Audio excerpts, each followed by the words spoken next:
Bienvenidos a Prepade Virtual, mi nombre es Giomar Moscoso Segarra y en esta oportunidad veremos el tema del sistema tributario. Cuando hablamos de sistema tributario estamos hablando de obligaciones que son emanadas por un conjunto de normas madre o la norma madre que tenemos en el Perú, que es la Constitución Política. Es en esta Constitución donde la misma nos dice que debemos, como ciudadanos peruanos, contribuir al sostenimiento del Estado. Contribuir para que el Estado pueda entonces ejecutar gasto, ejecutar inversión. Pueda hacer más colegios, pueda hacer las carreteras, pueda pagarle mejor a los servidores públicos, ¿sí? Pagarle mejor a los profesores, pagar mejores sueldos en el Poder Judicial, pueda invertir, ¿cierto?, en programas de beneficio social también. Y la principal fuente de financiamiento que tiene el Estado son los tributos, ¿cierto?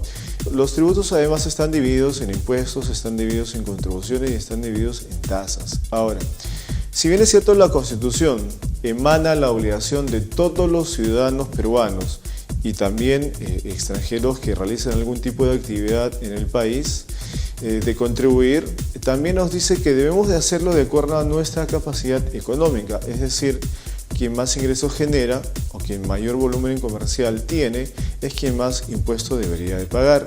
Entonces ahí es donde nace una obligación entre un acreedor y un deudor, ¿cierto? El acreedor en este caso vendría a ser el Estado y el deudor vendríamos a ser nosotros los contribuyentes. Entonces, ¿qué es el sistema tributario? ¿Cuál es la definición que le podríamos dar? Es un conjunto de tributos, ¿cierto? Tributos como el impuesto general a la venta, el impuesto a la renta, el impuesto selectivo al consumo, las contribuciones como son Salud, Senati, Sensico, las tasas además, que están coordinados entre sí, ¿cierto? Están vigentes en cierto ordenamiento jurídico, ¿no? que es del país, que además están vigentes en determinado momento, porque el sistema tributario cambia, elimina, crea, modifica tributos, ¿no?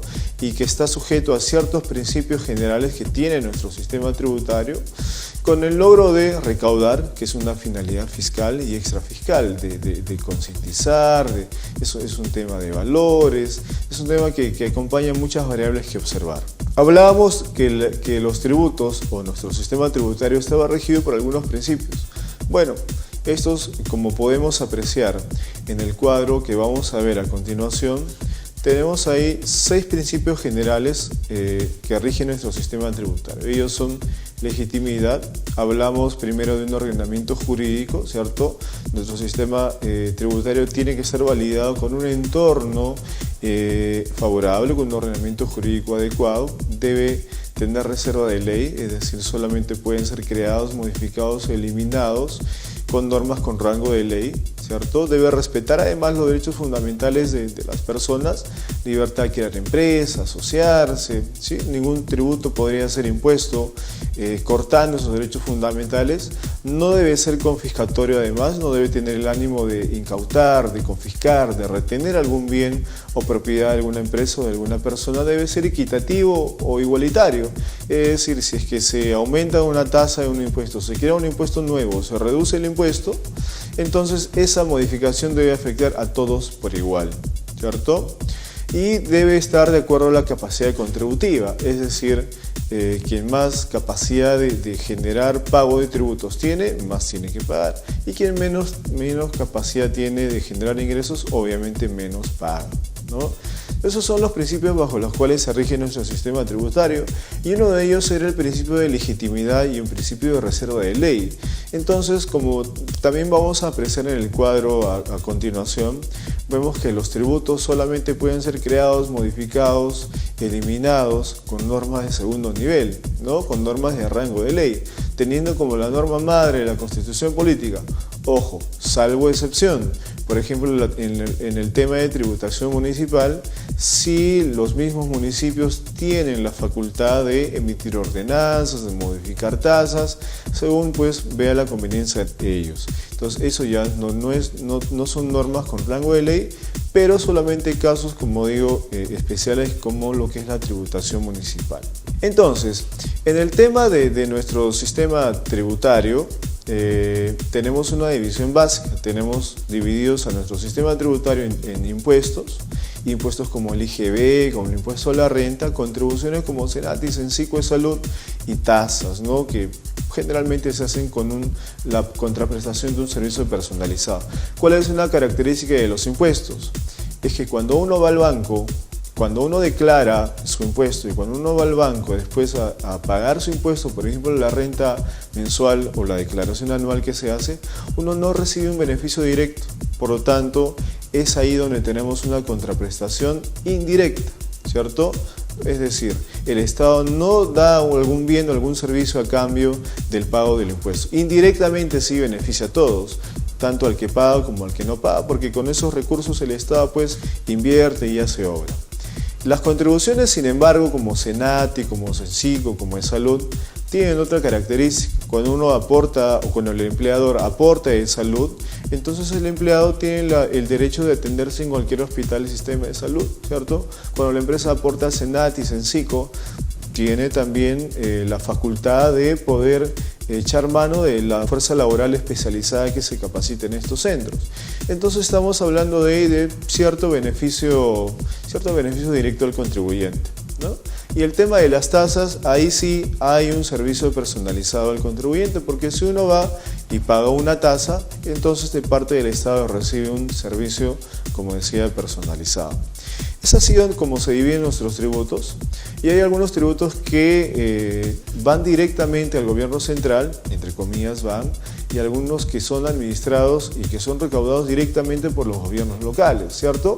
¿Cuáles son administrados por el gobierno central? El IGB, por ejemplo, la tasa actual del IGB es 16%, ¿cierto? ¿Y por qué nos cobran entonces 18%? Porque va acompañado con un 2% que es el impuesto de promoción municipal. En este caso, el 16% se va a las arcas del gobierno central y el 2% restante queda en los gobiernos locales donde se efectuó la operación. Es ahí donde tenemos un ejemplo de cómo son repartidos estos impuestos, ¿cierto? Entonces, tenemos impuestos locales, además del IPM, como el predial, el alcabala y otros, que son administrados solamente con fines de los gobiernos locales. Entonces, los tributos hemos visto que tienen que ser aportados por los contribuyentes. Ahora, ¿quién administra esos tributos? Los administra la SUNAT, la Superintendencia Nacional de Administración Tributaria. ¿Cuál es la finalidad de ellos? Es recaudar, ¿cierto? Es fiscalizar, es velar porque la base tributaria se amplíe. ¿Qué es la base tributaria? Es hacer que más personas tributen, ¿cierto? Esa es una responsabilidad de SUNAT, responsabilidad en realidad compartida, porque tributar, recordemos, es un tema de valores también. Pero existen algunas direcciones a veces locales, como algunos organismos o unidades funcionales de las municipalidades que también se pueden encargar de recaudar tributos, ¿no? Y ya que estamos hablando de tributos, también tenemos que hablar de una obligación tributaria. ¿Cuándo nace?